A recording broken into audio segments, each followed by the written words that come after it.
My name is Justine Thomas, and I'm here with my brother Gareth Thomas, and this is the T Word. Welcome to the show, Gareth Thomas. Gareth, how did you get in the studio? You should have had to show me your papers.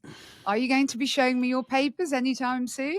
Am I going to show you my papers? I don't know. Just it depends which papers you're referring to, Justine. I mean, I have a passport, I have a driving license, I have a national insurance number, I have multiple official documents that say what my name and address is, even proves what my date of birth is. I've got a birth certificate. And I'm sure I've got a whole host of other things. I've got a certificate from when I was christened. I mean, I've got identification coming out of my ass. I mean, or my backside. But I feel like we could always have a bit more. So I think maybe we need more identification. More. What a load of rubbish. No, you don't. You don't believe in it. What about digital ID? Do you want a digital ID on your phone? No, you don't. I don't believe you do. Look, this is not going to be a bone of contention here. You are not going to subscribe to a digital ID any more than I am. What a load of absolute rubbish this story is, which I actually feel that this announcement is just a smokescreen to cover up for Morgan McSweeney. That story's moved on now because apparently he didn't do anything wrong at all. So, yeah, I think this story all came out as a bit of a smokescreen. But seriously, are you in favour of digital ID? No. You'll be shocked to hear. No. End of show. No, I mean, I don't know. I mean, I have thoughts on the digital ID. I mean, I find it strange, more strange than anything, that the government are trying to put something in place to solve a problem in which they and the previous government have pretty much created themselves. They're basically going to bring in this ID as a way of stopping illegal workers who currently work here illegally in the black market, maybe, in a car wash, cash only, don't adhere to any of the current rules in terms of how when you employ somebody. So the fact that they're not conforming to any of the stated rules in this country, they're going to bring in another rule which they're most probably going to ignore. And not follow that rule anyway. So there's already plenty of stuff going on in terms of, you've got, everyone has a national insurance number that gives them the right to work. We all have ID. Everyone, for the most part, has a passport or a driving license or a credit card to prove who they are. So I'm not quite sure what this digital ID is meant to do. Well, yeah, I think you're right. I agree with you. It's just another piece of ID that can be ignored by unscrupulous people. So if you've got Mr. Unscrupulous owns a car wash, if he employs Mr. Illegal Immigrant, and no, I'm not being sexist, it's mostly men. So Mr. Unscrupulous employs Mr. Illegal Immigrant because he knows that Mr. Illegal Immigrant will work for less money, will also accept poor working conditions because they won't be able to complain and they've got nowhere to go and say, there's a breach of health and safety laws or whatever those things might be. So Mr. Unscrupulous is employing that illegal worker without any documentation anyway, and he's not supposed to do that. He's actually supposed to check the documentation of the person who's applied for the job. So all this is just another identity document for him to ignore. I absolutely fail to see how this is in any way, shape, or form going to stop people working illegally. I mean, even if you said that illegal working was based around people stealing other people's ID documents and pretending to be that person. So let's say somebody pretends to be Gareth Thomas. Well, that they could steal your identity. That could potentially be a way of illegal working. Although for many people, you'd soon know that was happening. If they're trying to use you as a legitimate person to legitimize their illegal working. If they've got 2 jobs, that would show up on a tax code, for example. So the legitimate person would probably know. So I'm guessing that this is aimed mostly at illegal immigrants. Well, that's what they're saying, trying to stop illegal working and to stop the pull factor of people coming over to the UK. But I'm very dubious that some guy from Somalia who sat on a beach near Calais in a tent is actually now sat there thinking, oh my gosh, this is absolutely terrible. I better not go to the UK and claim asylum because I won't be able to illegally work now. How does that work? I cannot No, but see there's any they can't deterrent at work all. illegally anyway. They're not allowed to work illegally regardless. So I don't understand why having this new ID is going to prevent something that they can't prevent anyway. So if I want to pay someone cash in hand, and pay someone £20 for doing a day's work, how is the brick card going to stop that? It doesn't make any sense. If people are working illegally already, it's because they're circumventing the system that's in place. So why is now an additional system being put in place going to then make them declare them as illegal workers? It makes no sense. And I think they know it doesn't make sense. It's a waste of time. It's not going to do anything. It's a waste of time. It's a waste of more taxpayers' money on yet another level of bureaucracy. There's some of them are saying, some people who are coming out for Labour are saying that, yeah, it won't, you won't have to have it. So people have said, well, I'm retired. Well, I need to have it. No, it's only mandatory for people who want to get a job. Well, riddle me this then. What if you're 15 and you've got a job? I've read somewhere that you can only have this digital ID if you're age 16 and over. So what if you're 15 and you've got a job? How are you going to get a job? What if you're in the, I don't know, film industry? You know, back in the day, Macaulay Culkin, the only child star that springs to mind. Macaulay Culkin tries to go and get his gig on Home Alone, and they say, show us your brick card. Well, he's not going to have one then, is he? So that's a problem. People who are children, there's children who've got part-time jobs, paper boy, paper girl, whatever.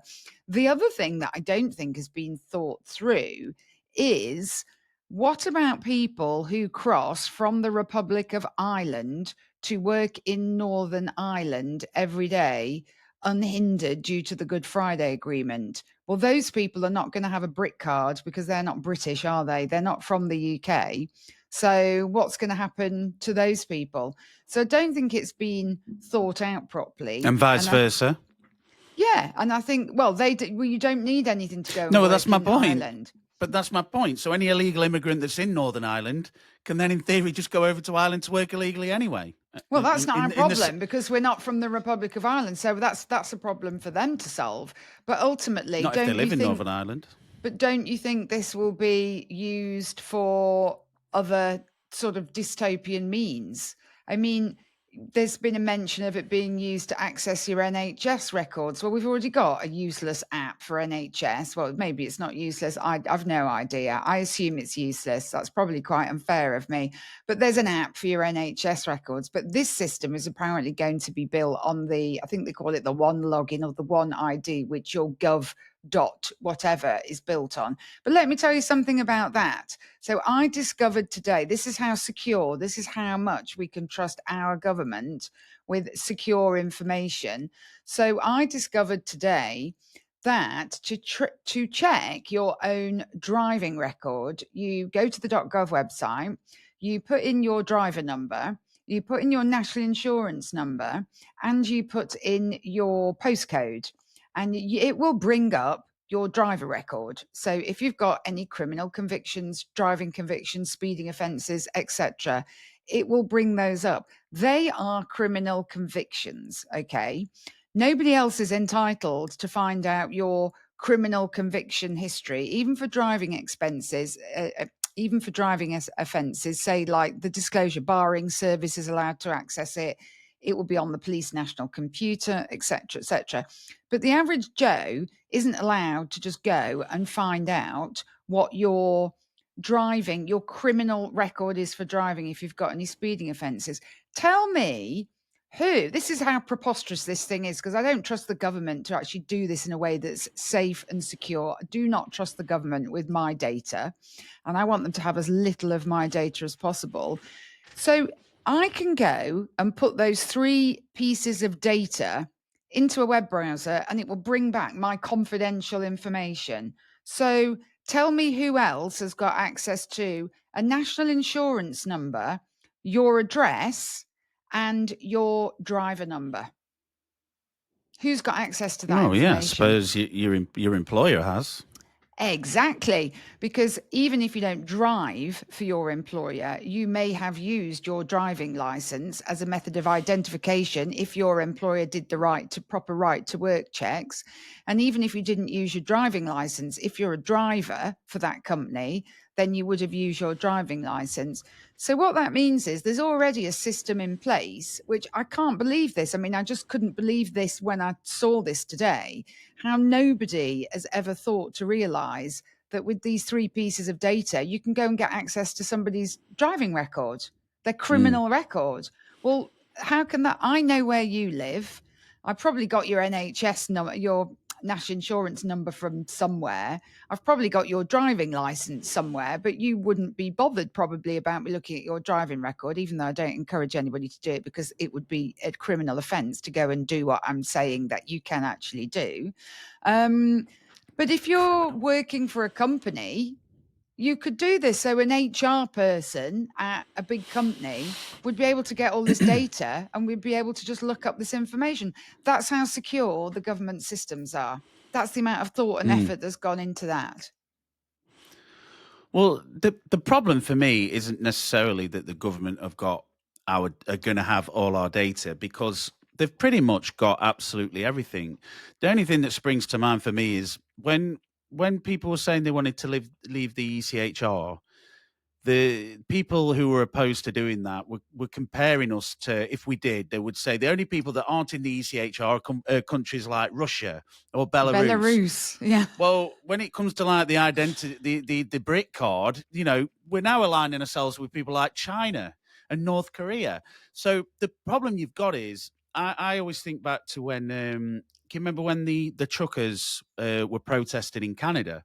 Yeah. And the government in Canada actually put a stop on people's bank accounts. Yes. So I suppose the thing, and obviously in China you've got like the social credit score and stuff like that. So it's not just about it's kind of, you give them an inch, they take a mile type scenario. So my main concern is, where does it end? Because there's already stories about how a HMRC are going into people's bank accounts directly to take fines and things like that. But if you've got a BRIC card that connects all the dots, your bank account, all your information, everything about you, then in theory, once we get into the age of digital currency, I mean, they're already trying to phase out cash, aren't they? They want to take us into a cashless society. So what I'm thinking about is down the road, where does it go? Does it become where, you wander into a bus lane, you go to buy your groceries that week, and you realise that the government's taken a fine directly out your bank account, or you've done something that you shouldn't have done, and they put a stop on your bank, or it gets really ridiculous down the line.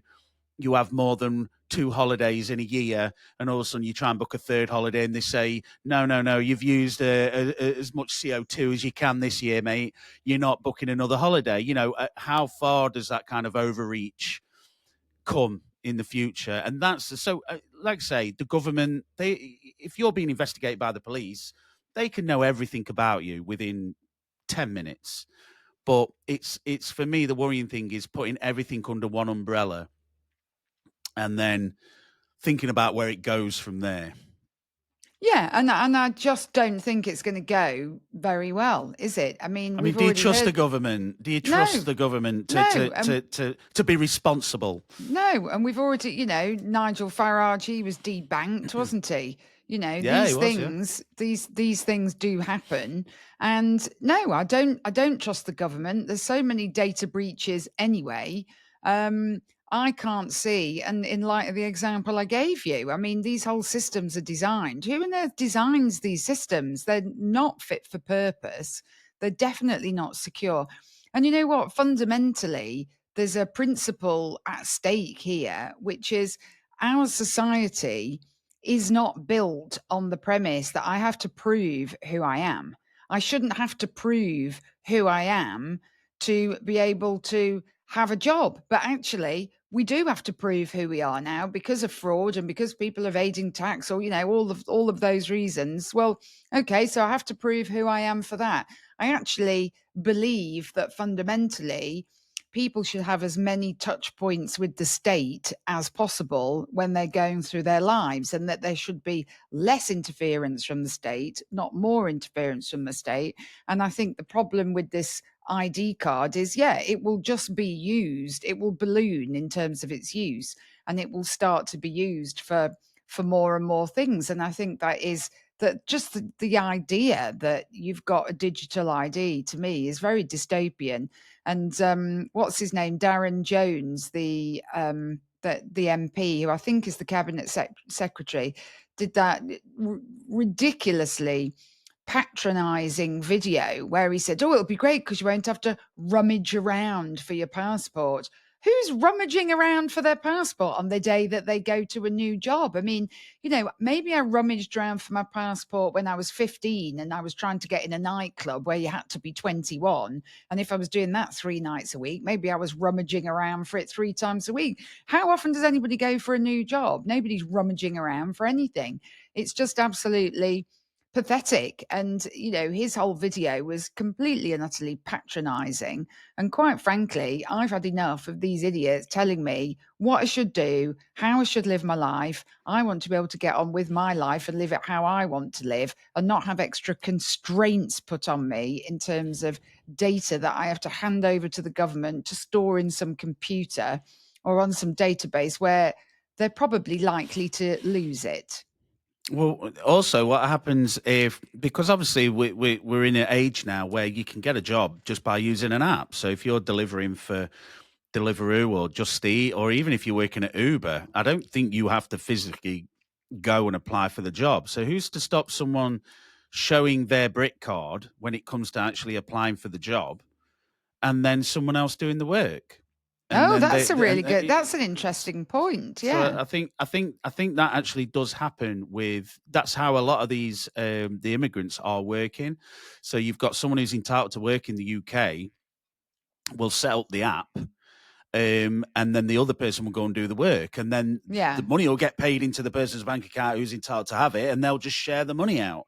So how's the brick card going to stop that?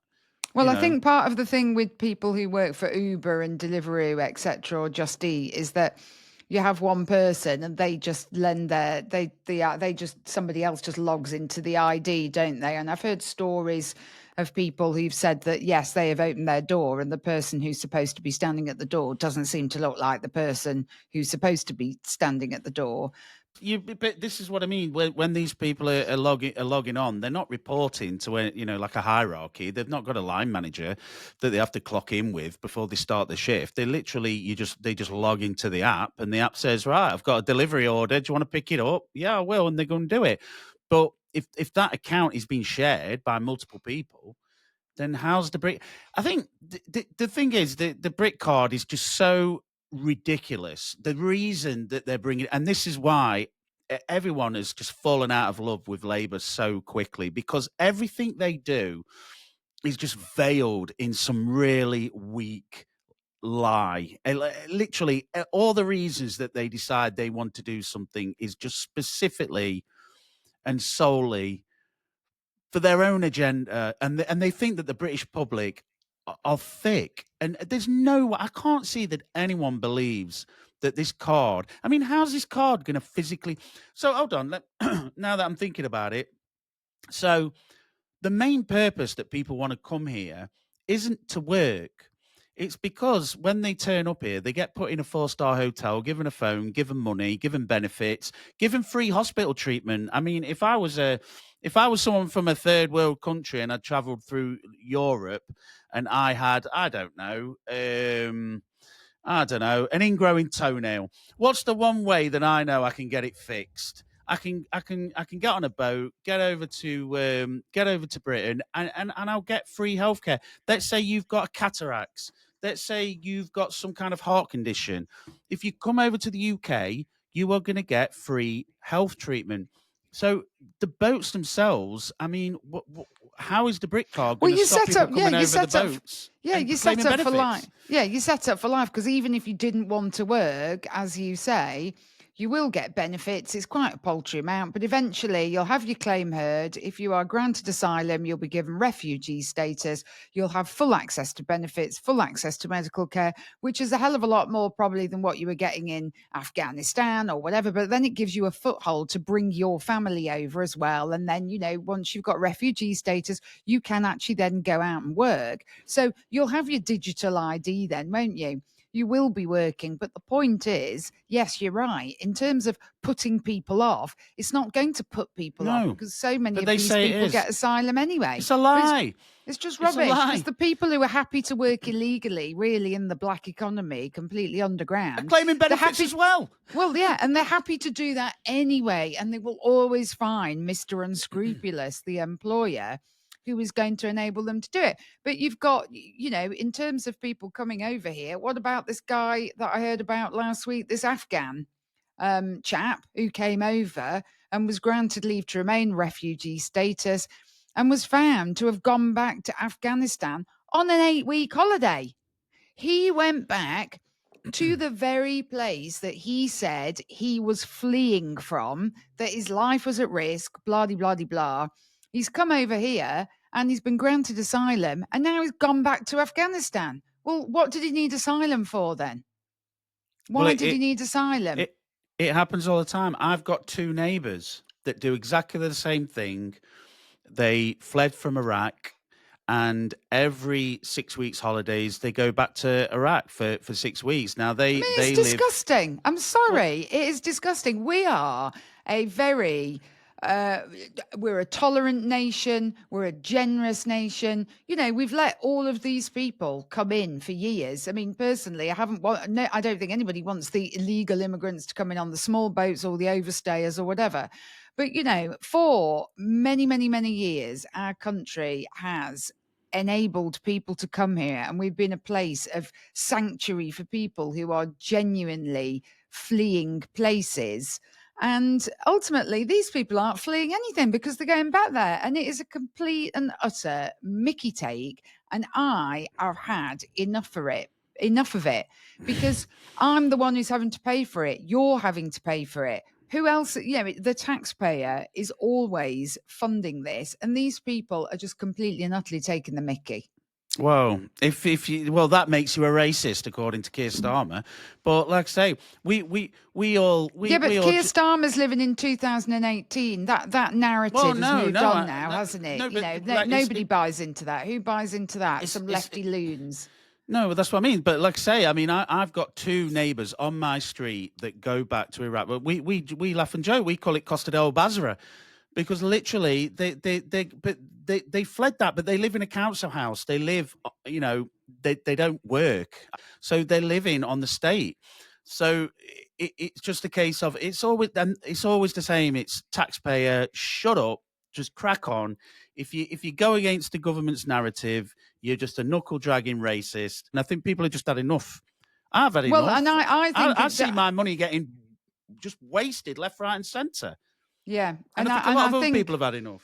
And I think that's part of where Farage is able to keep storming ahead in the polls, because the silent majority really has stopped being so silent now. And I think he's just saying what so many people are thinking. And like you say, I think people have had enough. We've got, we're paying absolute fortunes out of our income. I'm handing over 50% of my income between national insurance and income tax. Okay.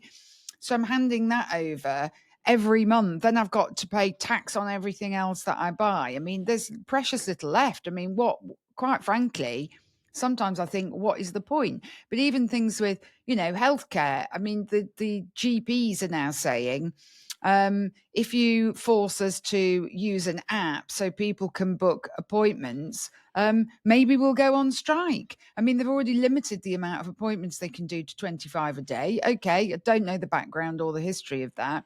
Maybe that's the right thing to do. But literally, they're now saying, oh, no, we don't want to use this app because that'll make it too easy for people to book appointments. Well, why shouldn't it be too easy for me to book an appointment. The amount of waste is just ridiculous. Have you heard this story about the children who were there was the asylum seeker who, I think it was 960 or 980 pounds round trip for a taxi to a GP appointment. What's that all about? I mean, quite frankly, if I move house, I can't just say, well, I'm sorry, I'm going back to my old GP.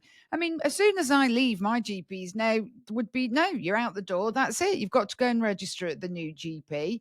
And that's that. Well, why is somebody who's made zero contribution to the system able to take a taxi and go back to the original GP? This is utterly preposterous.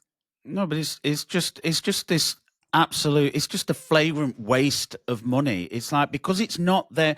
A lot of these people haven't owned or run businesses or have any concept of even where the money comes. People don't understand when they're spending this money.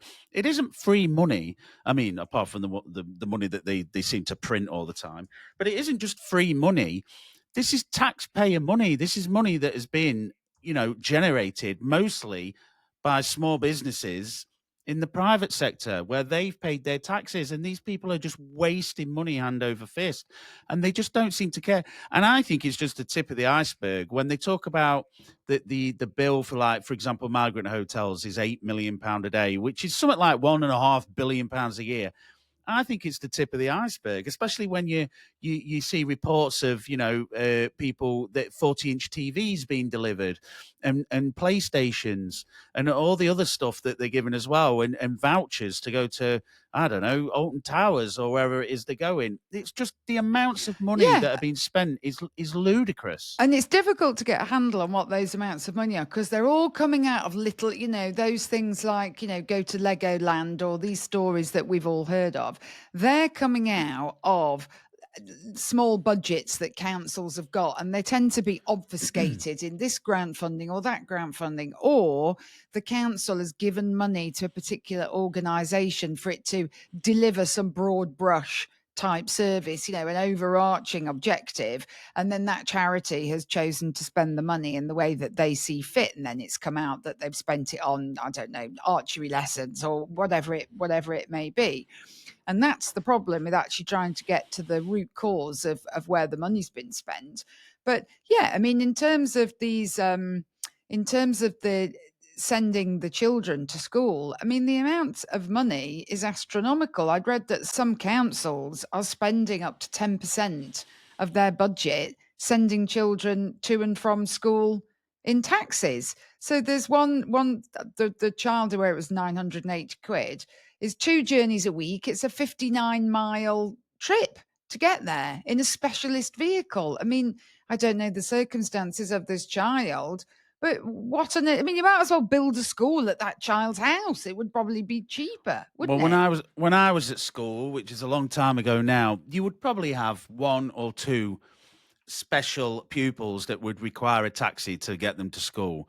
It's literally like the default position of every council now to just shove every child in a taxi.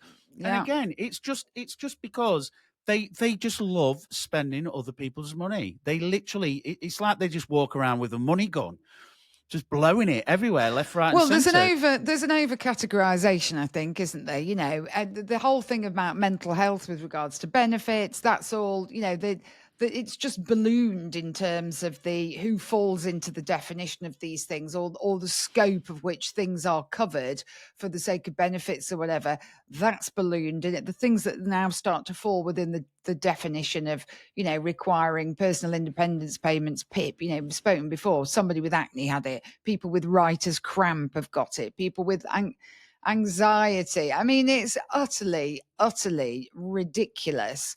But it does say to me, all of this waste in the public sector, it's everywhere. It's in central government, it's in local governments. How do you stamp that out? I think you've got to have a will from your elected people. You've got to have bright people who are elected, who can get stuck in and can actually challenge what the officers at the councils are doing. You've got to be able to say no. You've got to be able to say no to something. Well, you've got to know. Yeah, but you've got to know as well, because a lot of the elected people at a council, they won't know the machinations. They won't know the finer details of what the budgets are being spent on. And you can bet your bottom dollar they're not asking for receipts either. So they might see at a county council, they might see, well, we've spent, 0.5% of the budget for SEND children has been spent on taxis. But if you're a new county councillor, if you see that, if you think, well, that sounds quite a lot, but if you see that that was the same for that percentage was the same for the last 6 or 7 years,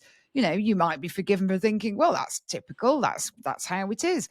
And as a county councillor, how much time are you going to spend looking at all of this stuff? Because, I mean, they're not full-time employees. Most county councillors, district councillors, have actually got other jobs. And half of them, with the greatest respect, many of them, and I have met many of them, actually can't be bothered. They get elected, yeah, they turn up, they don't read the papers, they don't liaise with their constituents, and actually they're not bothered, quite frankly. And I'll stand behind that. And I have met many, many councillors who have that attitude. Not all of them, and across the spectrum, that is, across the political spectrum. So I'm not just saying it's only Conservatives, only Labour. It's all of them. You've just got lots and lots of lazy people, but I don't know how they're supposed to actually find out all this stuff. But it's good to see that people are coming along and making these freedom of information requests, and we're getting more information on it. Well, yeah, and then to add to that, you've got like this the Boris wave, as they describe it, is you've got hundreds of thousands of people who've got the I forgot what it's called now. What's it called? The right to remain after 5 years. Indefinite leave to remain. That's the one. Indefinite leave to remain. So, the last stat I heard on that was approximately over 70% of the people that have this indefinite leave to remain are actually unemployed, and these people are going to end up again just dependent on the state. And by depending on the state, I mean, being paid for by the taxpayer once again. And I think Nigel Farage has put out a statement saying that he's going to re-review all of these cases and potentially look at, deporting people based on the fact that they shouldn't be here in the first place. I know Keir Starmer's come out in the last couple of days and said that it's a racist policy. Well, for saying that reform, or what was it, 36% in the polls, that means there's an awfully lot of racist people in the UK, I would Yes. say. Yeah, and all he's doing is calling out people saying they're racist. What's wrong with saying? What's wrong with someone saying you've come to this country, you should never have been allowed to stay here. We were too soft. You've not worked. You're claiming benefits that you've got no real right to claim. You Yeah. are getting to a position where you're going to be given a UK passport. We don't want to pay for people who have never paid into the system. Why is it racist? Why is that? No, I don't. Well, I don't know. I was hoping you'd tell me. Well, 'cause I'm not it's quite sure it's myself. racist. Apparently, Well, most of the population are. It's racist because most of them come from places where people aren't white, is my guess why people say it's racist. So what they're saying is those people might be and have been asylum seekers or coming from maybe Southeast Asia or countries where, and if people have overstayed their welcome, why are they here? And ultimately, people who've got indefinite leave to remain, if they're here and they are working and they are contributing, if those people are invited to apply for a visa, well, they can apply for a visa, can't they? And if they're working and they're contributing, well, they're not going to be asked to leave the country, are they? We're going to ask them to stay, surely. So I can't see how it's racist. It's just another way of actually demonizing people who are taxpayers who are saying, I don't want to pay for these people. Why should anybody come to this country? They're not even a citizen of this country. I abhor people who are citizens of this country who are basically getting a free ride. Why on earth am I going to import more people to have more of a free ride at my expense? And what I don't understand is how these Labour people and these Lib Dems, all these, fabulous lefty liberal people, how they cannot get it through their thick skulls that this is costing our economy more money. They cannot seem to see the correlation between people who come into this country, do not work, claim benefits, use up housing, use up hospital appointments, use up doctors, take school places, and they don't seem to see how that correlates at all. I mean, it's absolutely bonkers. So you just can't respect these people because they just don't have any. It's not even academic ability. It's just basic common sense. A child can work this out in an abacus, Well, quite last frankly. week, I started to get a bit paranoid, and I thought, are Did you think these you were going to be deported? Did you? No, no, Oh, no, okay. no, no. Did I you was lose your actually passport? no, no, no. Fortunately not. Fortunately not. But I was starting to get my tinfoil hat out, because I was thinking, is this government and successive governments trying to systematically dismantle this country for some unknown reason? And now I'm just coming to the conclusion that we're actually being run by a bunch of idiotic do-gooders who just want to be nice. And I think I've said it before, we're becoming like the Ned Flanders of the world, where, Ned Flanders in The Simpsons, where he just, Homer just continuously takes advantage. And every time he goes, can I just shut up? Just shut. And that's how I feel. I feel like the taxpayer is just like I said before, shut up, you racist knuckle dragger. Stop questioning our motives and what we're trying to do. And I'm starting to think that we are literally just being run by idiotic people who just want to be nice. We've got to be nice. We've got to be nice. We've got to help. Why? Why have we got to be nice? Why do we have to help at least 8 billion people? How many people in the world are actually living in poverty now? I think the last report said something like 5 billion people are living in poverty. There's over 1 billion people that can't even afford toilet roll. I mean, is it our job to take every single person into No, our it's arms and not. look after No, them? it's not. And Where I does it don't stop? think, well, I don't think, go back 20 years ago when, we had people coming in the hundreds or the thousands every year. And a few, there was some asylum claims and some people needed to claim benefits. Well, fine. That was all right then, but not 100,000 at a time, not 100,000 in a year. And it is just completely and utterly not sustainable. And, other than that, there are other things as a byproduct of that are just happening in our communities. You've got that guy who attacked the Turkish guy who burned the Quran, a chap from Derby. He burned the Quran and somebody went and attacked him with a knife. Well, the guy that attacked him with a knife has just walked out of court with a suspended sentence. So, sorry, do we now have a blasphemy law in the UK? I mean, apparently we don't, but clearly we do, because apparently you're allowed to offend religion as long as it's not one particular religion. So, our country is changing in many different ways. So it's not just about illegal immigration per se, or too much immigration per se. It's about how people come here and about how they become involved and they assimilate into our communities, into our culture. That's great. If you want to come here and you want to work and you want to do that, that's absolutely fine. But it's when, people don't want to do that, and it sort of makes it even worse. I mean, you've got this guy, British guy, I hasten to add, who was just arrested over a post. I mean, what is happening? We spoke about police before. What is going on in this country when a guy who's got reposted a social media post that says F Hamas and got arrested? They took him to the police station at 9:30 at night. What's that all about? What on earth is going on? And if he'd had a digital ID, do you think they would have given him a little black mark against it? Well, Probably. just to respond to your other your other comment, I'm pretty sure that the minimum sentence for carrying a knife in this country is 6 months in prison.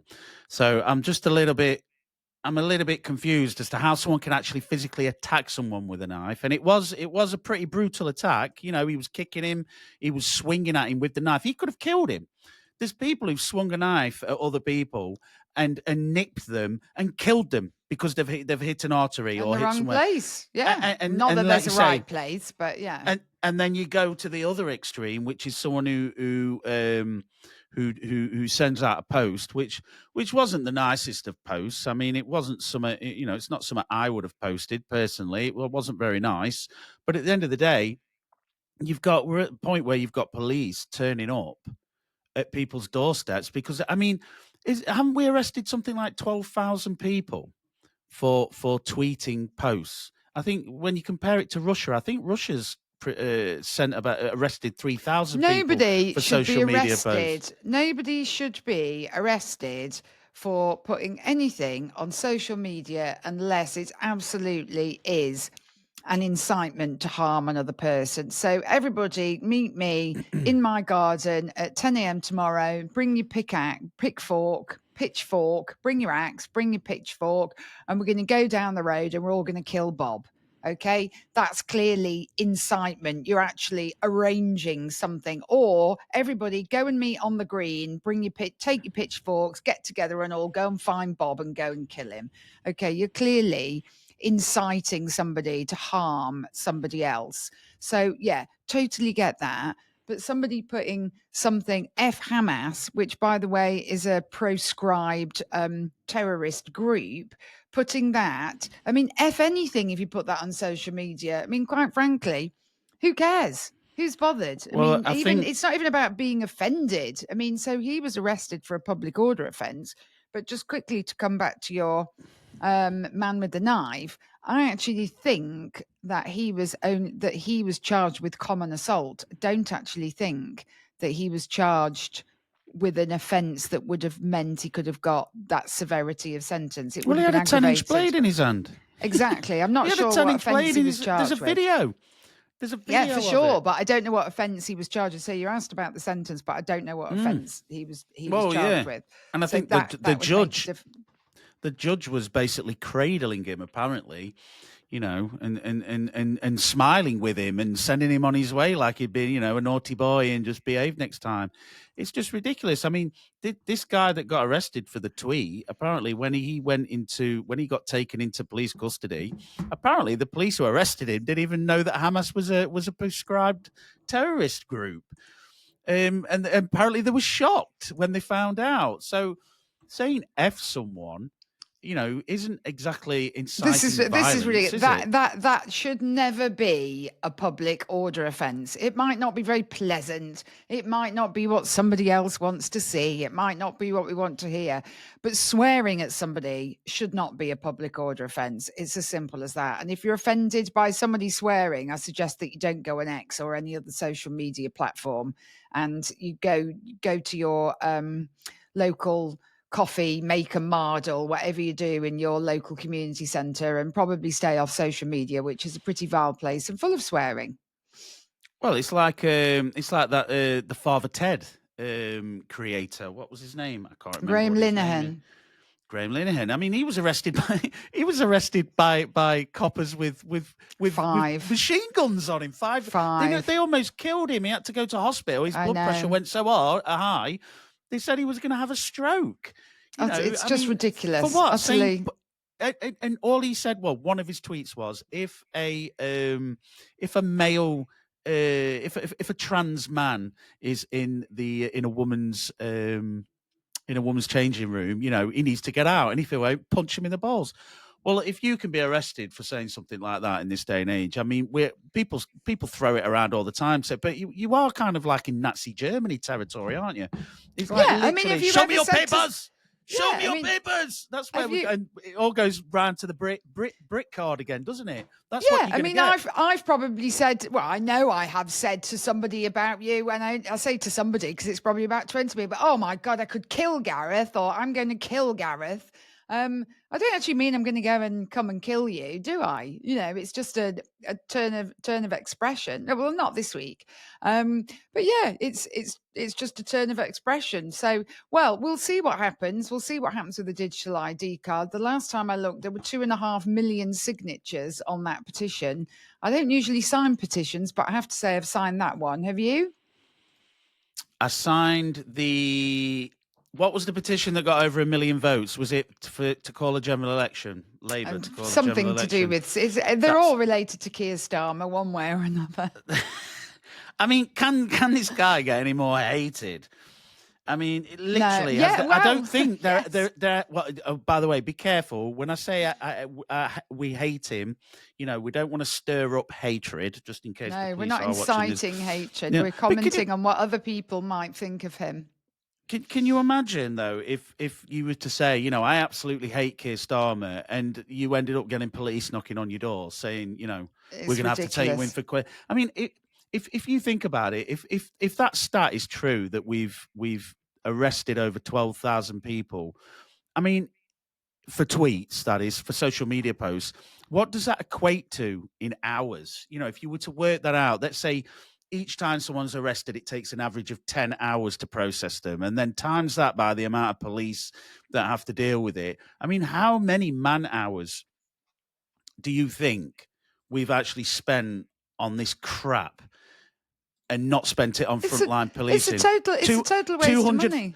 2,518,839 signatures at the moment. I've just looked it Oh up. wow! Well, that's So amazing. Well, two no, and a half million. Oh, and it's flying up. I It's know. flying Well, up. and I Wow. think that in terms of the amount of police time that's wasted, again, it's like all the Palestine action people holding up these banners saying, I support Palestine action, which, forget about whether you think they should be a proscribed terrorist organization or not. I'm not personally convinced that they should be.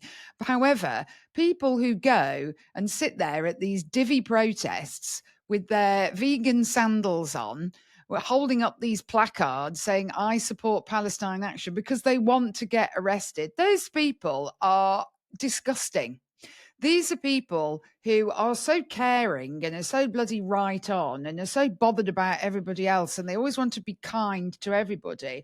Well, they're not being very kind, are they, to the women or men who are victims of domestic abusers whose cases can't get through the magistrates' courts, of people who've been raped, of people who've committed serious driving offences, and we can't get them through the courts and we can't get them banned and off the roads. I'm sorry, but those people are absolutely outrageous. They disgust me, and they should be ashamed of themselves, because clogging up our justice system, taking up police time, which could be better spent investigating actual criminals, and clogging up the court system is an absolute disgrace. And quite frankly, I think those people should be charged with another offence of wasting the justice system's time, which doesn't actually exist. But if I was the Prime Minister, I would introduce it.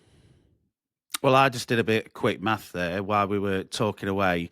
And if it took 10 hours to process 12,000 arrests, that equates to over 13 and a half years worth of man hours. 5,000 man hours. That's ridiculous. 5,000 days worth, which so was that's, literally so you could 13 say and a that half in years. Yeah, well, you could say then in 1 year, that's 13 and a half, the time of 13 and a half police officers. That's, I guess, if they're working flat out. So, well, that's 24 hours. Yeah, okay. So double it three again. shifts. Well, 3 shifts, 3 8-hour shifts. No, so that would be 13 times 3, 39. So 39 police officers. Well, that's 40, what that is taking them. Anyway, anything else you want to say? Are you going to close the show? Close the show. Well, just some quick mentions. Andy Burnham, you're never going to be Prime Minister. Just zip that one. Jaguar, get better IT systems. Something else for you to look at as well. So if you think Jaguar, okay, in the region, 30,000 people employed. All of their IT systems are outsourced to Tata Consultancy, which is obviously an Indian-based IT consultancy firm. So the government are now having to pay £1.5 billion to bail out Jaguar, give them a £1.5 billion loan. People are getting laid off. Why? Because they didn't take out hacking insurance. So honourable mention to them as well. I don't know. Any for you? Any honourable mentions, Justine?